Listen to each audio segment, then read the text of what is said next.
आता पाहूयात बातम्या विस्तारानं। महत्त्वाची बातमी, विधानसभेला संघानं केलेल्या प्रचाराचं पवारांकडून कौतुक, अशी सूत्रांची माहिती आहे। विरोधकांना घवघवीत यश मिळण्यात संघाच्या कामाचा मोठा वाटा।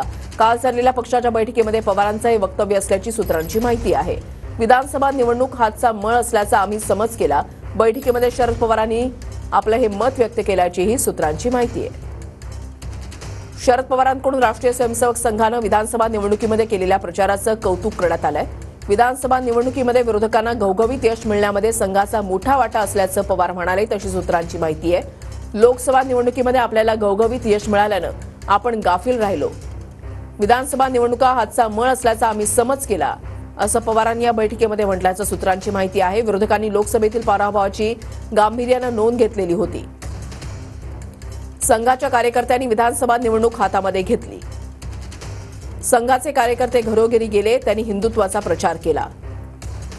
संघाच्या कार्यकर्त्यांनी दोन्ही बाजू मतदारांना सांगितले आणि प्रत्यक्ष संवाद साधला, असं पवारांनी या बैठकीमध्ये म्हटल्याचं सूत्रांकडून कळतंय। योगेश बोरसे आमचे प्रतिनिधी अधिक माहिती देतील। योगेश, विशाली, शरद पवार गटाकडून विधानसभा निवडणुकीच्या नंतर या सगळ्या पराभवानंतर बैठकांचं सत्र सुरू करण्यात आलेलं आहे। काल मुंबईत जी शरद पवारांच्या प्रमुख उपस्थितीत बैठक पार पडली, या बैठकीमध्ये विधानसभा निवडणुकीत जो काही पराभव झाला त्याचं चिंतन मंथन करण्यात आलं। यामध्ये प्रमुख शरद पवार यांनी जे मुद्दे मांडलेले आहेत त्यामध्ये ही विधानसभा निवडणूक संघाने, अर्थात RSS असू दे किंवा RSSशी संलग्न असणाऱ्या ज्या संघटना होत्या यांनी ही निवडणूक हातात घेतली होती आणि त्याचं खरं तर हे मोठं यश म्हणता येईल।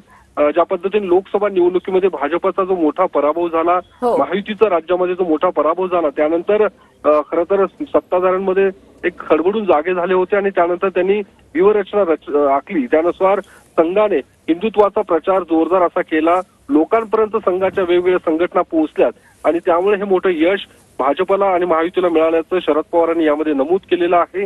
आपण मात्र गाफील राहिलो असं सुद्धा म्हणायला शरद पवार चुकले नाही, कारण ज्या पद्धतीने लोकसभा निवडणुकीत महाविकास आघाडीला मोठं यश मिळालं, त्यानंतर अति आत्मविश्वास खरं तर महाविकास आघाडीच्या नेत्यांमध्ये आपल्याला पाहायला मिळाला। त्यामुळे हा पराभव झाल्याचं सुद्धा शरद पवारांनी या बैठकीमध्ये स्पष्ट केल्याची माहिती सूत्रांकडून मिळते। नक्कीच धन्यवाद योगेश दिलेल्या सविस्तर माहितीसाठी।